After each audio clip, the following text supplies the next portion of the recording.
Many of you have done some amount of advocacy, but honestly, it's still a little opaque. In Virginia, the General Assembly is a cocoon, and it's hard to break in and understand all the bits and pieces of what's happening there. So let me just walk through what that looks like. I'm very sorry, someone just emailed me their link didn't work. I'm going to confirm that. I'm going to confirm that this person has the correct link. Go, cool. So in Virginia, our General Assembly meets once a year in January and February, and sometimes into March. We have a 2-year session, which means that delegates are elected for 2 years and senators for 4. And the first session is the long session. That's what we're in right now, but doesn't feel very long. It's only 60 days. During that 60-day session, they consider all kinds of legislation, over 2,000 bills, and a big one is the budget bill, which is 600 pages of funding for 2 years. The short session, which happens in odd-numbered years, is only 30 days or 45 days if the governor decides to be generous. And so that moves at an even crazier lightning speed. But in either year, the process a bill has to go through to become law is the same. So, did not say that. Amen. So for a bill to become a law, first thing that happens is that a member of the House of Delegates or a member of the state Senate discovers an issue and submits a bill. Usually they're hearing from constituents, hey, we would like a new state rock named in Virginia. That one was in the news a couple of years ago. Or we would like a statewide affordable housing trust fund. Or we would like to put limitations on children working in tobacco fields, or we would like lower taxes. And so upon getting this feedback from the constituents, let's say it's a delegate, the delegate goes and writes up this bill, gets it approved by the lawyers who do this work year round at the GA, and then submits it. In January, the chambers open and convene, and the bills are all brought before the chambers, and then they're all assigned to committees. So this bill about, I don't know, let's make it the rock bill. This bill about naming a state rock in Virginia gets sent to a committee on general laws. The committee on general laws has 20 odd people in it and 130 bills assigned to it. So they assign this bill about a new state rock to a subcommittee. That subcommittee has about 10 members. No, that's not true. In the House, the subcommittee has 5 to 7 members. And that subcommittee puts it on the docket at some point in the next month. So they read the bill, they open the floor for public comment. This is a great moment for us as constituents to engage because anyone can come and give public comment on the bill before a subcommittee. In support, in opposition, no, I really like granite and think that should be the state bill, or yes, this new rock is definitely the right state rock for us to have. After that, the subcommittee votes and say they vote in favor. The subcommittee, what they call it then is they recommend reporting the bill to the full committee. So this is HB 32 about having a new state rock. They send it back to general laws. General laws then has the same hearing and vote. Sometimes there is public testimony during the full committee hearing, sometimes not. If the full committee agrees, the bill is voted on and passed, and it goes before the full House of Delegates. Now, the full House of Delegates has to read a bill 3 times before they can vote on it. The first one is called the constitutional hearing, and basically that day it's just, hey guys, this should be on your radar. We're going to talk about it tomorrow. The second time a bill is read on the House floor or on the Senate floor, it is to have debate, basically. And this is where the granite versus quartz people really come out of the woodwork and have their spirited back and forth about what they think the state rock should be, or whether they think this bill is worth passing or not. Virginia is, you may not be aware, in the South. And therefore, the way things are conducted on the House and the Senate floor is very regimented and ordered. There is a lot of old school mannerisms there. You know, the chair recognizes the gentlelady from Fauquier, or the chair recognizes the junior senator from Richmond. But people are still able to share very deeply about what they believe in and the way they feel about particular bills. And then the following day, it's the third reading. And at this point, they review what the bill is. There might be a very limited amount of debate, and they vote. Let's say the House passes the bill. This is great. Then comes the date that triggered, then comes crossover, which is when every single House bills that have passed the House cross over into the Senate, and bills that have passed the Senate cross over into the House. This year, that happened just last week. And after this point, each chamber cannot consider any new bills. And so if our bill about the new state rock had been tabled, laid on the table, there's a lot of ways to kill a bill, but one of the easiest is to lay it on the table, which is to say, we'll come back to it later. If you don't come back to it by the time crossover happens, you never come back to it. That bill is dead for the year. There are other ways to vote down a bill, but laying things on the table is a pretty common one. Laying on the table, there's pass it by indefinitely. There's a bunch of things. In any case, so our bill has passed all the way out of the House. Now it goes through exactly the same process in the Senate. It gets assigned to a committee and then to a subcommittee, usually. It's debated on the subcommittee floor, brought before the full committee, and then if it passes both of those hurdles, brought before the full Senate. At which point they vote. Hopefully they enact our new bill about a Virginia state rock, and then it is still not a law. They send it before the governor. The governor has, I believe, 45 days to either sign the bill, veto the bill, or do nothing. If he does nothing, the bill becomes a law simply by virtue of being left aside. It has a name that I ought to remember, but don't. Apologies. If he signs it, it becomes a law the day he signs it. And if he vetoes it, the General Assembly reconvenes after a period, after about 2 months. So the governor has 45 days to act. Then a week or two after that, the General Assembly reconvenes and they can overturn a veto with a 2/3 majority in both houses. Another interesting feature of the General Assembly in Virginia is that the House and the Senate do not always pass the same version of the bill. So say both House and Senate passed our new Virginia rock bill, and they both said quartz would be a great state rock of Virginia, but one house said rose quartz and the other house just said quartz in general. So the bills that passed are not the same language. In that case, after the bills have passed both houses, a conference committee brings the two bills together and brings them into alignment, and that needs to be approved by both houses. So it's complicated. Are there any questions about the overall process? You can either raise your hand using the raise hand reaction, or raise your hand physically and I'll try to scroll through and see you. Aha, Jim, I see your hand up. Great. Do resolutions follow the same pattern?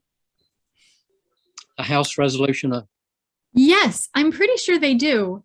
Although there are House resolutions don't need to pass both chambers. So you can just have a House resolution or just have a Senate resolution. More frequently, they try to do joint resolutions. Those often don't meet. I will say, listening to the House and Senate this year, I have discovered those often do not have a lot of debate. Often those resolutions are in memory of people who've done great work for Virginia, and so they're passed pretty consistently. but not necessarily. And constitutional amendments have to be in the form of both a bill and a resolution, and those are a little more contentious. That was one of the things we were following this year. I see. Sheila, we have 2 questions in the chat. I see several, yeah. Yep, now we're up to 3. So Kay Francis asked, what's the best point in time to try to influence a vote? Great question. The short answer is, if you are a constituent of the person voting, that is the best time. So I live in Richmond. I care a lot about what happens on Senate Commerce and Labor, but my senator is not on Senate Commerce and Labor. So the people who are on that committee are not going to listen to me nearly so much as they would listen to their own constituents. So if a bill is up before a committee and your member is on that committee, that's a great time. The smaller the group of people voting, the larger the influence one legislator can have, and thus the larger the influence one constituent can have. So it's worth having those conversations at the smallest level possible. But it's not helpful to have those conversations with a legislator who's not in the room. I could talk the ear off of a delegate about this bill that's coming before the Senate tomorrow, but it won't help, you know? So I would say the committee level is the subcommittee and committee levels are the best point, in my mind, to influence legislation. The other best point to influence legislation is not talked about as often, and that is March through November. It is really helpful to meet with your elected officials outside of the General Assembly when they're not reading 1,000 bills and say, hey, this is really important to me. I want you to patron this bill. I want you to co-patron this bill. This is a time in which it doesn't matter what committee they're on, they can still submit the legislation and speak in favor of it. And they can get their name on as a co-patron. So that is really, really key. Building those relationships outside of session when everything is crazy, January through March this year, is a really good time to influence people's opinion. Another question, doesn't the governor have line item veto power? Yes, is the shortest of answer. Yes. Now, the General Assembly can overturn a line item veto the same as they can overturn a full bill veto with a 2/3 majority. It's nitty gritty, but you're right. What proportion of bills that are introduced are killed? That depends. This year, we have a split legislature. The House is controlled by Republicans. The Senate is controlled by Democrats. Therefore, a lot of bills are getting killed. Bills that sailed through the House on party line votes are being stopped in the Senate on party line votes. And bills that sailed through the Senate on party line votes are being stopped in the House on party line votes. Last year, both chambers were controlled by Democrats, and therefore there was a lot more party influence that said, we will all, get behind this issue or that issue. And when the Republicans were in control of both chambers, going back a little further now, similarly, there was more consensus. So this year, I expect a higher proportion of bills to die than died last year, for example. But as a general rule, it's hard to tell. I would say hundreds of bills pass every year out of the couple thousand that are introduced. What that proportion is varies widely. Governor may also offer amendments. You are correct. I didn't get into all the details, but yes, I think that is true. Governor's ability to amend bills, yes. And sometimes the governor does do that. And then it goes back not to have the veto overturned, but if the governor suggests an amendment, that amendment is taken into consideration the same way it would if it were the committee amending a bill. And is there any public airing of proposed bills? We're going to get to that one. The short answer is no. The public airing of proposed bills is in the subcommittees. They are on a public-facing website called the Legislative Information System, LIS. I'm happy to put the link for that in the chat. It is a maze, but it's a really, really helpful maze when you can figure it out. But it's a maze. They said they're trying to put together a better system, and they might have it ready for next year, but it might be 2 years. So con la gracia de Dios, with God's grace, we will have a better system in the future. Yes, there is a public comment. Now, public comment, you can always email your legislator if it is, if the bill is up before a subcommittee, if a bill is up for a vote, if you can't make the subcommittee meeting, it's worth emailing or calling your legislator's office. They do take note of constituent input, but you won't be able to reference a bill number until the bill numbers exist, which is usually sometime in December. They start submitting bills. And there was another question. How do we know when bills are in committee? Well, you can check out VICPP's handy dandy bill tracker, or you can follow bills on LIS. Again, it's a little bit of a maze, but it can be helpful. I love it.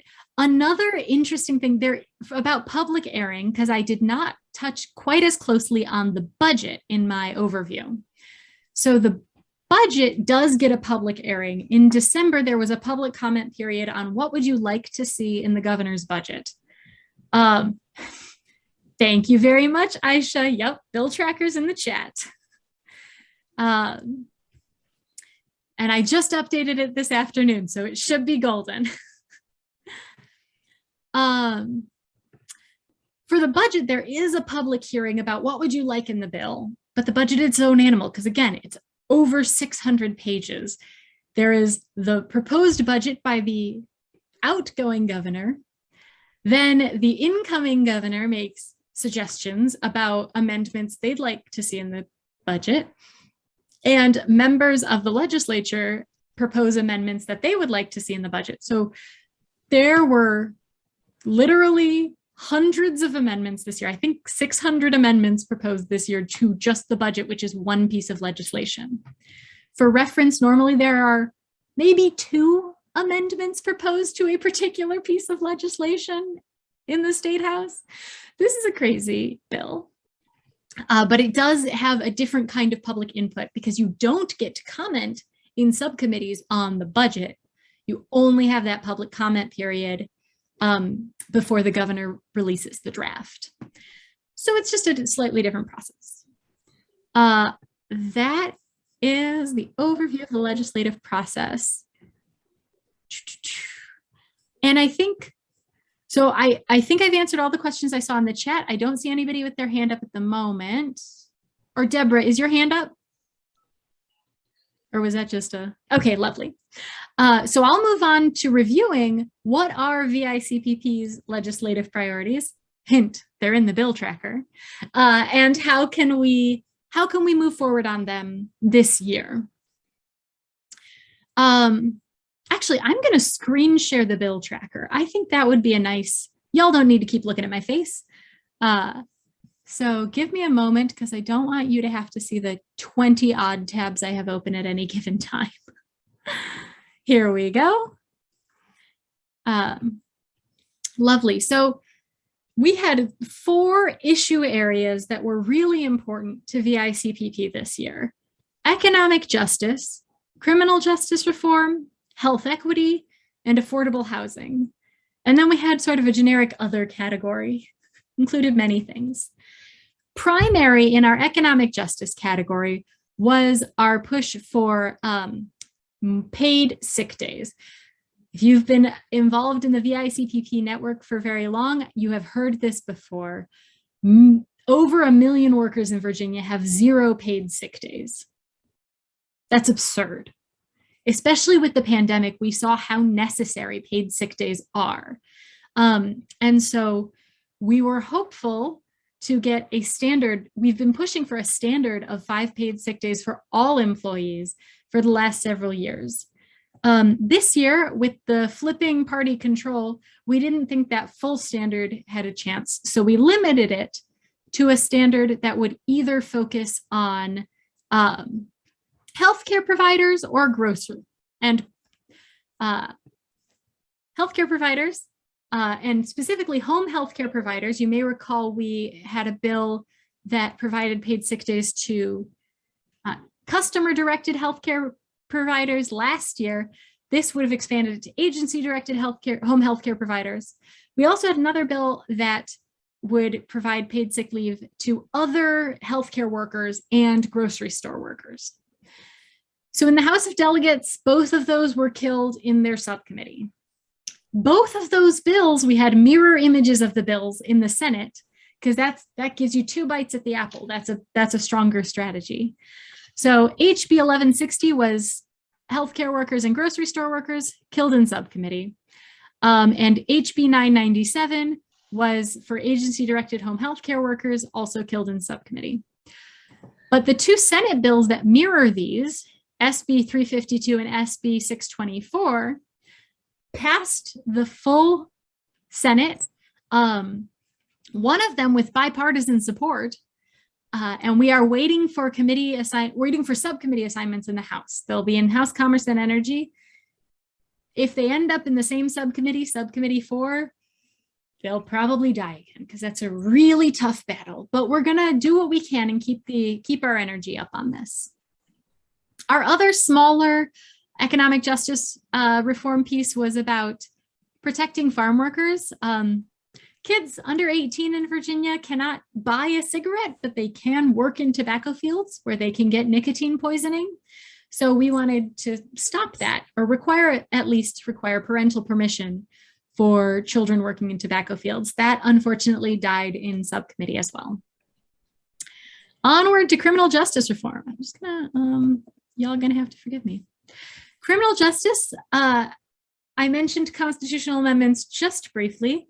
This was the second year for the hearing of a constitutional amendment that would automatically restore the right to vote for folks who have completed their time in prison after a felony conviction.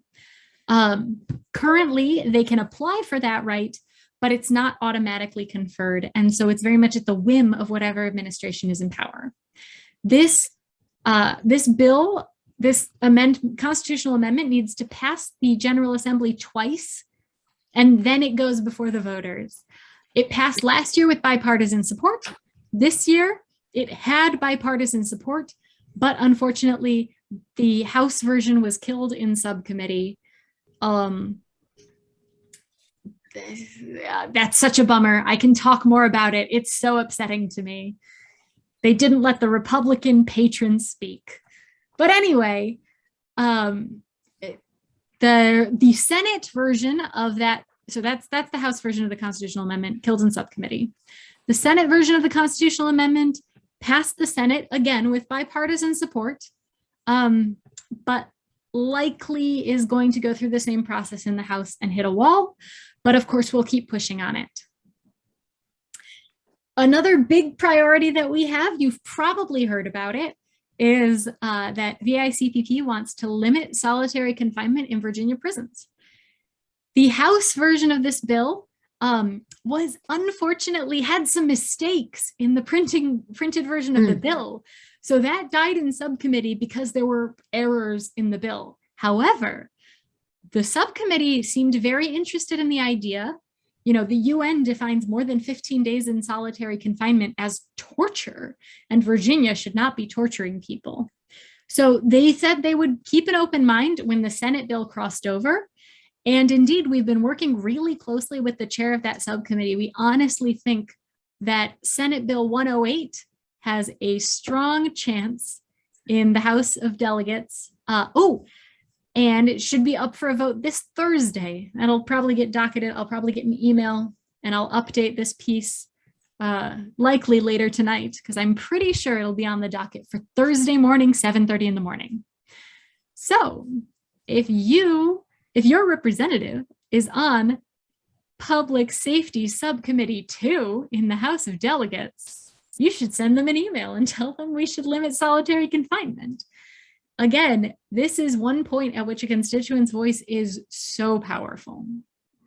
So again, that's SB 108 to limit solitary confinement. Two more bills we were supporting, one in the House and one in the Senate, would have appointed counsel or appointed an attorney to people before their first day in court. So this is someone who's been accused of a crime, but doesn't have, it's not their trial date, it's just their bail hearing, they've been accused.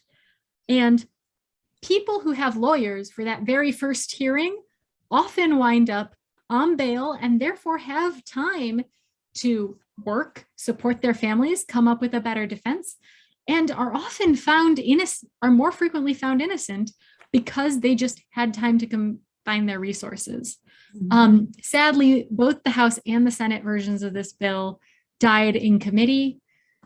The House version in a subcommittee, the Senate version in the Finance Committee, because it had a bit of a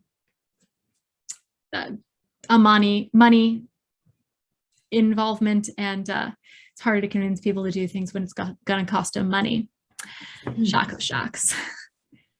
So that's our criminal justice bills. On to health equity. We were hoping to get an implicit bias or unconscious bias training requirement for healthcare providers. And in fact, again, have bipartisan support for this bill. However, it was killed in subcommittee in both House and Senate. It wasn't totally killed, but it was laid on the table until next year so that it could be studied more in depth. So we still have high hopes for this for the 2023 session, but it's off the table for 2022. On to housing, and this is where all my caveats about the budget become way more interesting. So the budget exists, and the House and the Senate just this past Sunday revealed each of their versions of the state budget for the next biennium or 2 years. Both chambers did allocate money for the Virginia Housing Trust Fund, which is mostly used to construct new units. We have a shortage of some 300,000 affordable units across Virginia. And that can't be fixed by just commercial property building. Y'all might have noticed, but housing prices are through the roof right now. And when you're a contractor or a construction, a developer, you're profit motivated and you're going to build the kind of housing that gets you the most money. And that's not housing for people who make 50% of the area median income. That's not affordable housing. So the Virginia Housing Trust Fund helps fill that gap by allowing localities and nonprofits to leverage additional funding to build units more affordably. It's a great principle. We were very supportive of an increased allocation to the Virginia Housing Trust Fund. The House version of the budget has $110 million over the next 2 years, and the Senate version of the proposed budget has $300 million over the course of the next 2 years. This was incorrect, but that's okay. Whatever. I think it doesn't matter. That number's funky, but in any case, the Senate version of the budget has $300 million. The House version of the budget has $110 million. This is good. This is progress, but we do want the final version of the budget to be closer to $300 million than $110 million. That's what I'm asking for. We also were pushing for a budget amendment that would create a state rental assistance voucher program called a Housing Stability Fund. There is a wait list of upwards of 30,000 Virginia families who are waiting for a federal Section 8 voucher. And that wait list can last up to 6 years. If you can't afford housing now and qualify for a federal housing voucher now, that means your rent is going to just be unaffordable for the next 6 years, waiting is not going to make your financial situation better. And so this rental assistance voucher program would help cover that gap and create vouchers and rental assistance for people in Virginia who qualify so that they can move up sooner. The money for that is not in either version of the budget, unfortunately, but there is language for it in the Senate version of the budget. What that means is that the Senate budget says, hey, Virginia Department of Housing and Community Development, please work on this program so that we can fund it in future years. That's really helpful and important language because it means that the groundwork is already laid. They don't need to fight to create the program, they'll just need to fund it in future years. So that's really helpful. We are hoping that they do include that language in the final version of the budget. And the last amendment we were pushing for was the Restorative Homeownership Pilot Program. I was really excited about this, guys. The Restorative Homeownership Program would have given first-time home buying assistance to families who either they or their ancestors had been historically discriminated against by the government in buying homes, whether that was redlining, whether that was urban renewal, whether that was crazy high interest rates, all that jazz. Sadly, neither the House nor the Senate included the Restorative Homeownership Program in their versions of the budget. It is hypothetically possible someone could offer a floor amendment for this, but really, really, really unlikely. So though that program, sadly, is probably off the table for this year, but it's something we're going to come back to in future years. Those are our housing priorities. I promise I'll get to questions in a moment. I'll just briefly highlight our others. We happily, everything in the other category looks really good right now. We have fought in the past against allowing guns in places of worship. That died in a House committee. We are supporting a bill that would prohibit discrimination on the basis of religion in public accommodations. That's passed bipartisan support in the House, and it's going to be heading to general laws in the Senate this week. We pushed against bills that would stop the minimum wage at $11 or do other weird things with the minimum wage, exempt small businesses from the minimum wage. All of those have died. Yay, minimum wage keeps moving forward. And we opposed 2 bills that would have reinstated the death penalty in Virginia. Both of those have died. So our other category is our favorite category right now, but we really still have a chance of success at limiting solitary confinement and at getting good language and decent funding in the budget for affordable housing. Okay. Are there questions? I'm going to assume there are questions. Take a moment, breathe it in.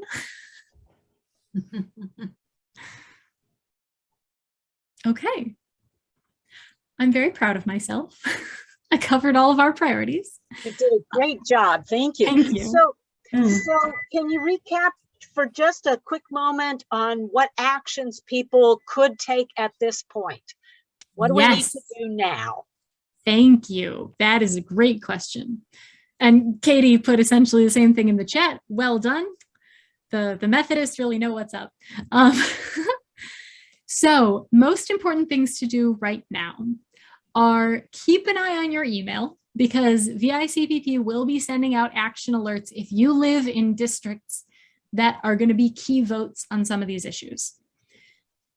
Like I said, Thursday is the subcommittee meeting in public safety. Friday is the full committee meeting in public safety. Very likely the solitary bill, con la gracia de Dios, by God's grace, will be up in both of those committee hearings, and then it'll be headed to the House floor, which would be great.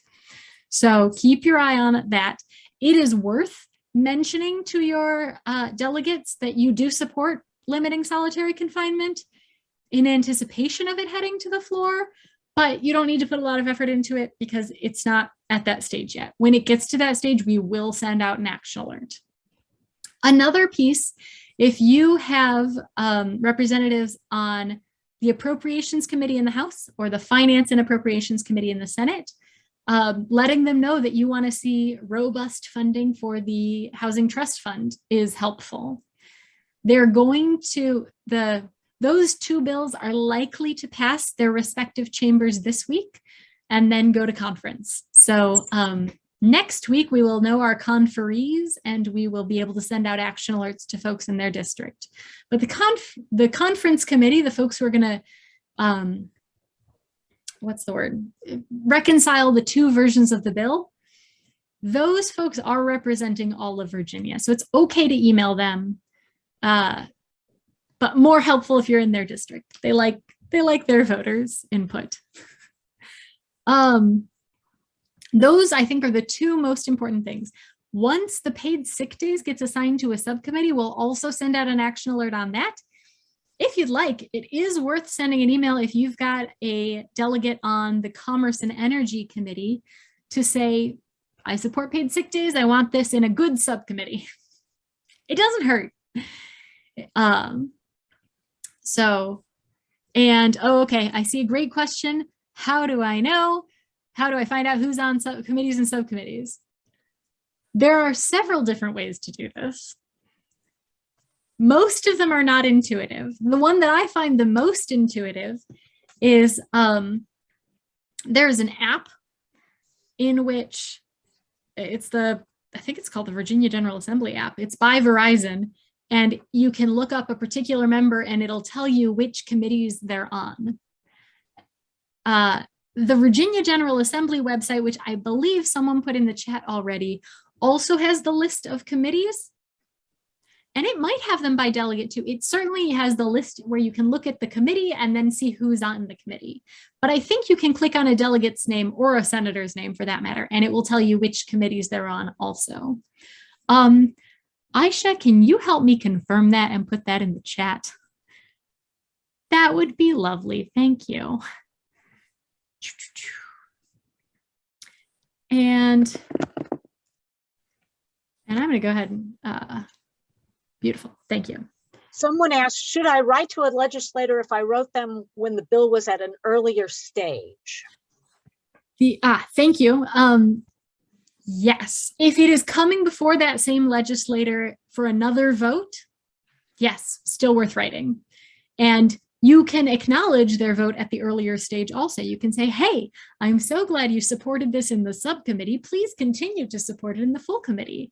Or, hey, I know you voted against this when it was the House version of the bill, but the Senate version of the bill is coming before you. And I just want to reiterate that this is a really important one. So please vote for it. So yes, it is worth it. Now, I would change some of the language of your email to say, yes, I know we've talked about this before, but it's still, I want to keep it before you. Did